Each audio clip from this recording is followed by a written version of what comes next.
What is up, guys, and welcome back to a brand new video. Today, I always love making these videos. This is Survive Monaco. So for those of you who are new to the channel, this is where I turn off all of the assists for everyone racing and I put the damage on simulation, the most realistic it can get on the Formula 1 games, and so it just makes for absolute carnage. And as you guys know, online is pretty damn chaotic as it is, let alone when you throw in those curveballs to the mix. So Monaco, we're doing 25 laps. You might notice that this first race is a 5-lapper, but after this we have another race, and we'll get into why we do that in just a minute. But here we are for Monaco. Let's get right into it. 5 red lights and off we go for the first race of this challenge. And you can see straight away people are already dying right at the start.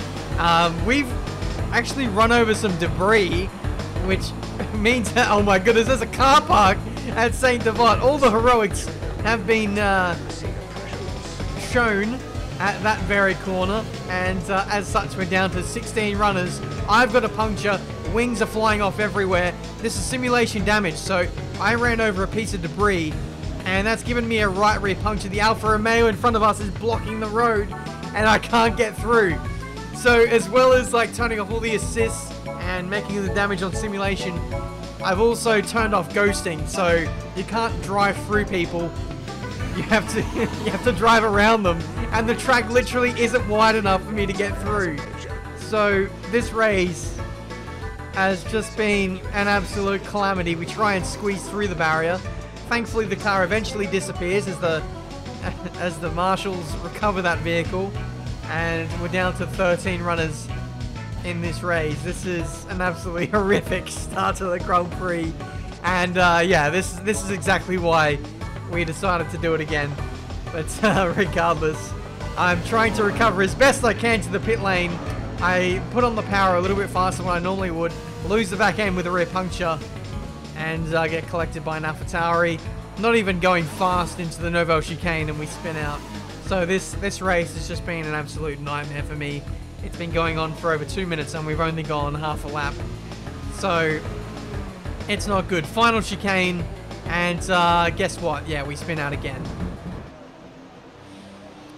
Absolutely unbelievable. And to add salt to the wounds, we just get lapped by the top 2. So that was my Grand Prix. That was my Grand Prix. At least we survived. We're driving very slowly into the pit lane. The AI has control now, but we're just not moving anywhere. That is absolutely wonderful. No words. And the team isn't even ready for me. Like, what is this Grand Prix? I can't think, apart from like DNFing, I can't think of a worse way. I don't think anyone has ever had a worse Monaco Grand Prix than what I've had just there. We get going, we set a fastest lap from the pit lane, we get some momentum, and then straight away, I don't know what that Red Bull was doing, but we've lost our wing again. So yeah, that was a very fun race. I think we're going to return to the pit lane now. Challenge complete record at Monaco. Yeah, that is the record for the worst race ever, I think, that we've just achieved there. Anyway, we're going into the pit lane. We're changing the wing. Yeah, your eyes did not deceive you. I actually did get the fastest lap of the Grand Prix, having left the pit lane. I set a fastest lap from the pit lane, and we're going to see if we can do that again as we head on to what is now the final lap, because we are a lap down. So fast forwarding, no editing here. Race leader has just won the race. We were nearly 2 laps down there. We're green to the first sector. We come up to middle sector, and there's my teammate just stranded on the racing line there as you exit into the blinding lights of natural daylight once again. And into the 3rd sector now, and are we going to go purple? No, we're green, not purple, but let's see if we can improve upon our previous best. We're into P7 as Rupalicious stranded at Rascasse on the outside. And then as we come out of the final corner, there's like 2 or 3 cars on the start-finish straight. I only saw them at the last second because I was looking down at my battery and my dash. We cross the line and we go even faster, a second faster. So we set the fastest lap of the Grand Prix from essentially a standing start. And then the lobby glitches out and we get returned instantly to the main menu. So that was the weirdest Monaco Grand Prix I've ever seen. But the reason why we are making this video is because we're doing this next one. 25% race. I'm starting from the back. We're upping the stakes. Longer race. Easier to get tangled up in other people's incidents. But this time, the safety car can come out. So let's see how this goes. The last time we did a lap of this length with sim damage, we had an amazing race. I might link it in the description. It's near on 1 million views, which is crazy. But yeah, in this one, we're going to start the softs and switch to the mediums if we need to in case of a safety car. Or, dare I say it, we lose our wing. Away we go. It's a very tentative start. We know exactly what's going to happen. The safety car is deployed before we even get out of first gear, before we even cross the start-finish line. The safety car is going to beat about half the field to turn 1. If that doesn't sum up these races, then I don't know what does. Safety car is deployed. I'm trying to be cheeky here and overtaking as many people as I can. Getting some track position. We overtake the safety car, so we've cleared that. There's my teammate in the barrier on the outside. And people are still crashing under safety car, which is pretty ridiculous. I think we've got a Renault stranded up ahead. A Racing Point, a Red Bull stuck as well. Let's just take this ultra cautious because, yeah, we're not racing anymore. We're not even racing anymore. And people are going up the escape road at Mirabeau. Do we give way to them? I don't know the road rules here at Monaco. But, let's just let them in anyway. Oh, man. What is this race? Leave a like if you're enjoying. Subscribe to the channel if you're new to see plenty more racing game content. If you guys want to get involved in this, follow me on Twitter. And I will announce when I go online. Those guys are just going so slow there. I've just decided to overtake them. Because if we don't, then we're not going to catch up to the safety car. But I've had a change of heart. I'm going to try and avoid getting a penalty. It looks like we have just about avoided that. Everyone has picked up the pace once again. And now hopefully the funny business is now over. But yeah, pretty much everyone pulling into the pit lane there to change their front wing, change their tyres. Because the pit lane was so busy, I decided to just stay out. What I am going to do is I'm going to stop on this next lap. And we're going to go to medium compound tyres. And potentially go to the end of the race. So hopefully that works out for us. One thing I am worried about is getting caught up behind the safety car on this in lap. Hopefully it doesn't. Oh, there it is right there. So we are going to get slowed up a little bit by the safety car. I'll probably need to give these two a little bit of a hurry up to go a bit faster. But thankfully everyone who went into the lane on the first lap had to change their front wing, so they lost a lot of time. In comes the race leader. And we, for the second race in a row, we've come to a stop in the pit lane. The Mercedes in front has that pit lane puncture glitch where it brings them to a stop. I'm banging my desk. I'm actually that furious. But into the lane we go. Tyre change. Onto the mediums. This has cost us so much track position, I think. Or it might potentially do so. Hopefully it's not too bad. But literally everyone is in the lane. A lot of people on hard compound tyres. I don't know why you would want to switch to those. Mediums can easily do the entirety of the race. I think maybe even the softs could do a lot of the race, to be honest. But anyway, safety car is coming in at the end of this lap. We're in P4. We've got 11 runners left in the Grand Prix. I don't know why I was worried about track position, to be honest. There's not that many people left in the race. But it's just my normal racing brain just kicking in, not wanting to give up track position here at Monaco. Because it's absolutely everything. And I guess the last thing you want is to have more idiots in front of you. Sorry, I don't mean that to offend anyone. But I don't want anyone who's potentially going to be a risk to me in front of me crashing in front of me, if that makes sense. Back underway for green flag running, and the two race leaders have almost binned it in the wall at turn 1. Too much heroics there, it seems, and we're into P2 with Hoopalicious leading the way in this Monaco Grand Prix. So now, the game has changed. It's I feel like it's no longer a survive Monaco race, because we've cleared all of the slower people who don't run assists, who run assists, sorry. And the only person in front of me now is Hoopalicious, who is a guy who I know from league racing. Safety car is out again. Okay, I can trust Hoopalicious. I can trust when I follow him because I know he won't crash, and he's very, very good at the game. So I have no problem following this guy. He's on soft compound tires. He's actually just touched the wall there, and now he's got to pull into the pit lane for a tyre change. So I was wondering, I was going to be pretty patient with Hoopalicious anyway, because he was on the soft compound tyre, and I felt like he was going to lose a lot of pace towards the end of the Grand Prix. So I wasn't in a rush to overtake him, knowing that I'd be stronger later. But now we have the track position anyway here on, I don't even know what lap we're on. Have we even had like a full laps racing under our belt? I'm not sure. It's lap 5, and we're on our second safety car of the Grand Prix. It's pretty ridiculous. But anyway, we're just checking the race director, seeing what everyone is doing tire-wise. Hoopalicious went back onto another set of soft compound tires, so he's pretty confident in their longevity. But look at the race director. There's a couple hundred incidents of corner cutting, of terminal damage, of rule breaking. That is one very clean lobby we have for ourselves. I think I've only got one warning for track limits so far, so I'm very proud of that. But now it is time to get back underway with this Monaco Grand Prix. We lead the pack, and so I'm going to take things very, very slowly. I am the race leader. I can decide the pace of everyone, and I'm deciding to make everyone go at snail's pace. The reason why I'm doing that is so that everyone else can catch up and we can have more of a race. But we're getting ready to go back to green flag running. We've now got a 5-second penalty for illegal blocking. I thought I could control the pace at least until like the final corner, but no. We've, right. Well, I had to get on with it earlier, apparently. The FIA, the stewards, had enough. And we've been penalised, not only in terms of track position, but also by way of a 5-second time penalty added to our time, either in a pit stop or at the end of the race.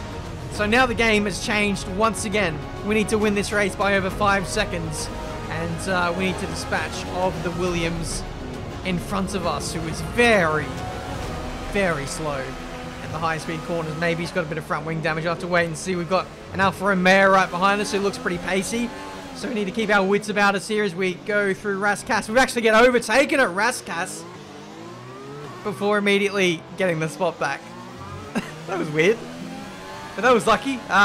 Lost P2 for a brief moment there, but we've got it back, and we can now focus on catching the race leader, who has just binned it in the wall, not once, but twice, and now we have run into the back of him. For this, oh my goodness. I hadn't even processed losing my front wing, and now I've got a puncture. A puncture just like last race. So, it's calamity for the top two in this Monaco Grand Prix. Mohawk Jack, who was in third and like 20 seconds back, is now potentially going to go from third to leading once we make our pit stop. It's a Stephen Bradbury race for Mohawk Jack here. Anyone who doesn't know Stephen Bradbury, look up the Olympics. Ice skating, something. Yeah, you'll find it. Anyway, limping our way back to the pit lane. We've still got 11 laps in this race left to go, and I've learned my lesson from last race. We don't want to rush it too quickly back into the pit lane, so we're taking things nice and gingerly. Such a long way to go as we nearly lose the back end and into the wall once again. That's the last thing I want. We just want... This is Survive Monaco after all. We want to win this race, but ultimately we want to survive, and that means bringing it back into the pit lane in one piece. Looks like Mohawk Jack has got some problems of his own, or he's potentially even waiting up for us. But again, this stupid glitch. I'm crawling at 9 miles an hour trying to get into my pit box. The race leader is running away with this race. P3 and P4 are closing me in rapidly, and now we've got to serve that 5-second stop-go penalty for the safety car infringement. Front wing is being changed as well. This has got to be the most tense wait for a front wing and tyre change of my life. And off we go. Somehow, we're still in P2. Yeah, okay, that's cool. The race leader is actually... That's actually really nice. He's actually waited up for us. So, we're at the halfway stage of this Monaco Grand Prix. And essentially what has just happened is we've had another safety car, really, because the race leader has stopped, the field is compressed, we've all come in the pit lane, and we're all separated by less than 20 seconds. But with 9 laps to go, we are not going to let up. This is the fight for the win of this Monaco Grand Prix. Let's get it.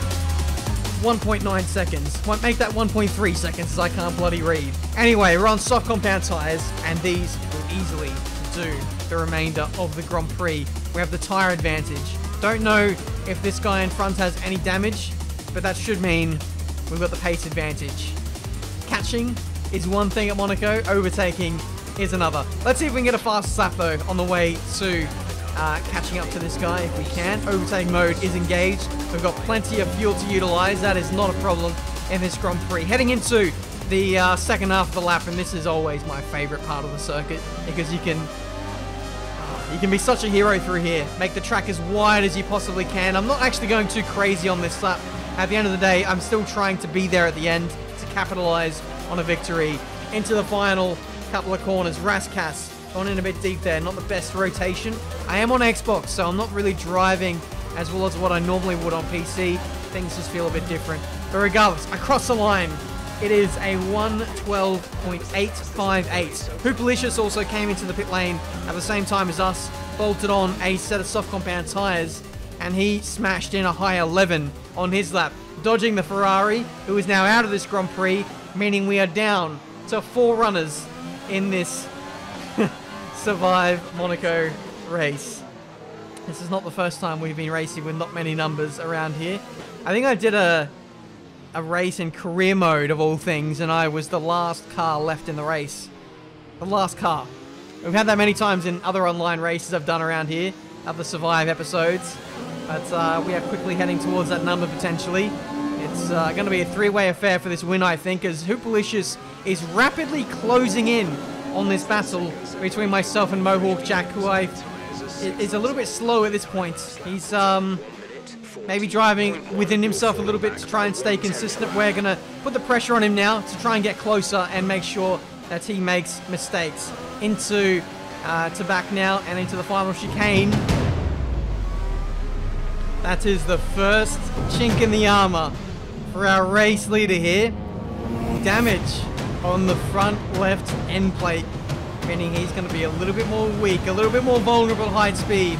I'll give it to him. He's actually been very quick on the harder compounded tyre. I've actually had to push quite a bit to keep pace with him, but now things are just going to get that little bit easier, and now we can smell blood in the water. So we are well and truly going to push hard for this win here in Monaco. 5 laps to go, and he's touched the wall again.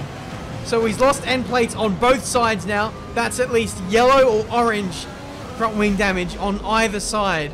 He's going to be like a second a lap slower compared to what he was just a couple of laps ago.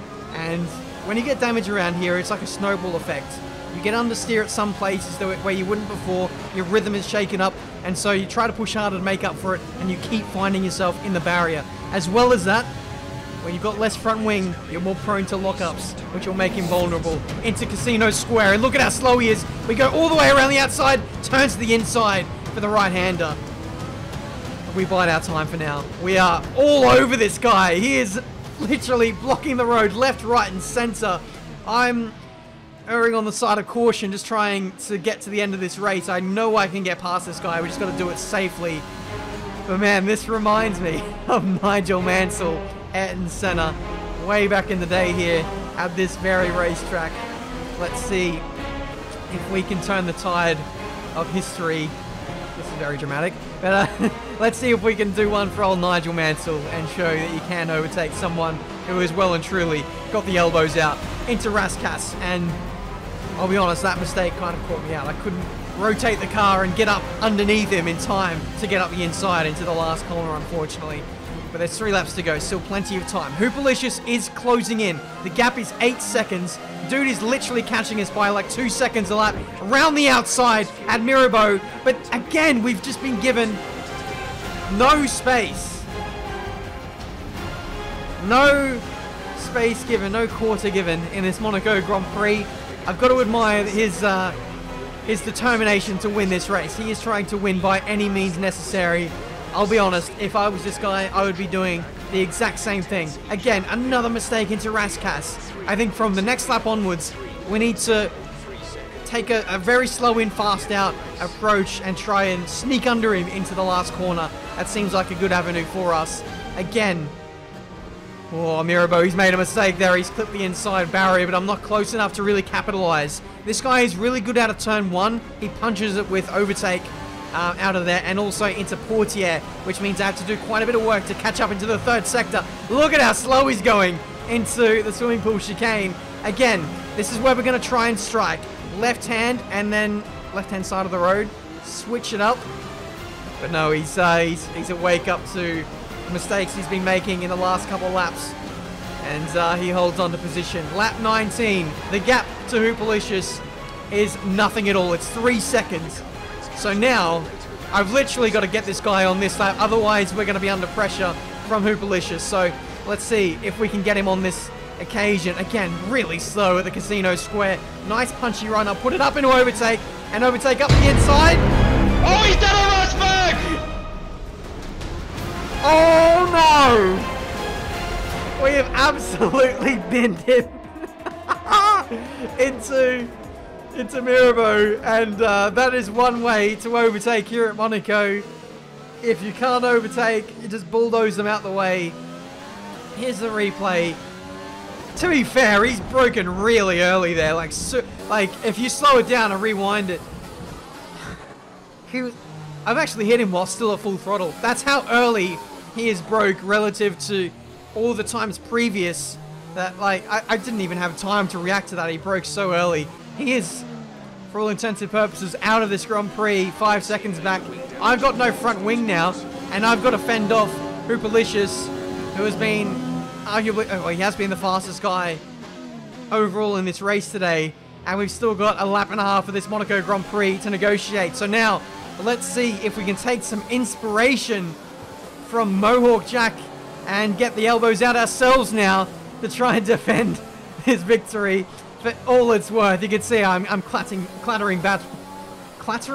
barriers left, right, and center, hugging the inside at Raskas now as we head on to the last lap. There's no way we're going to give up this lead and take probably P3. We're going to defend this all the way home and see if we can win this Monaco Grand Prix with no front wing.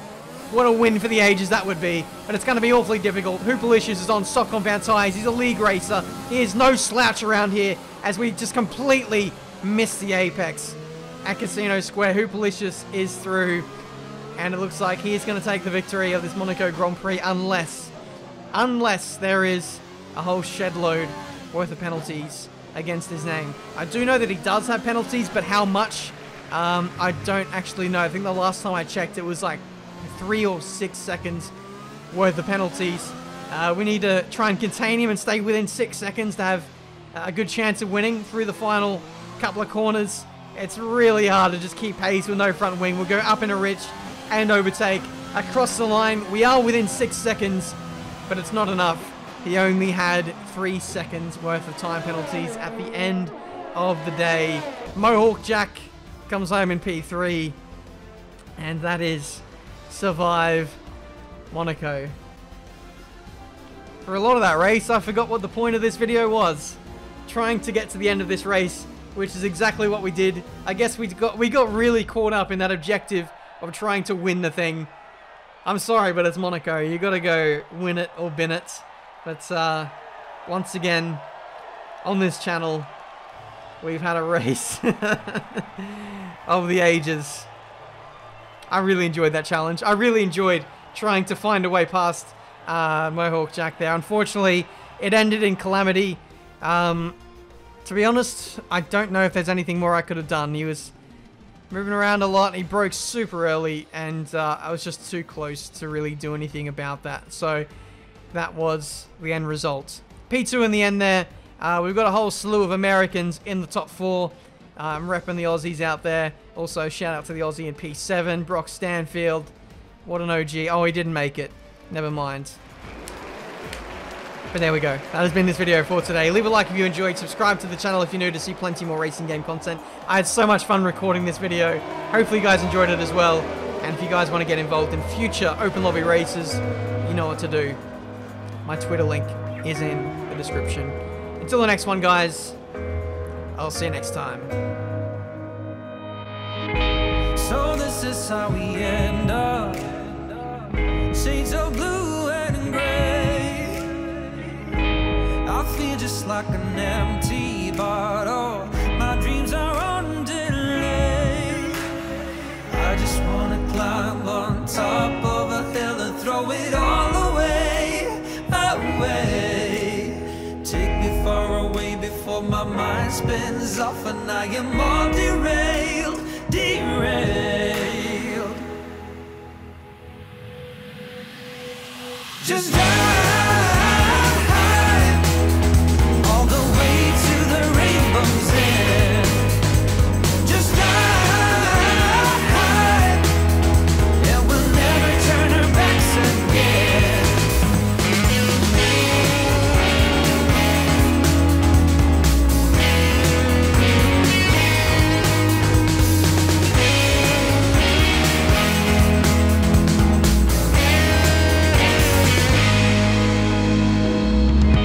So this is how we end up.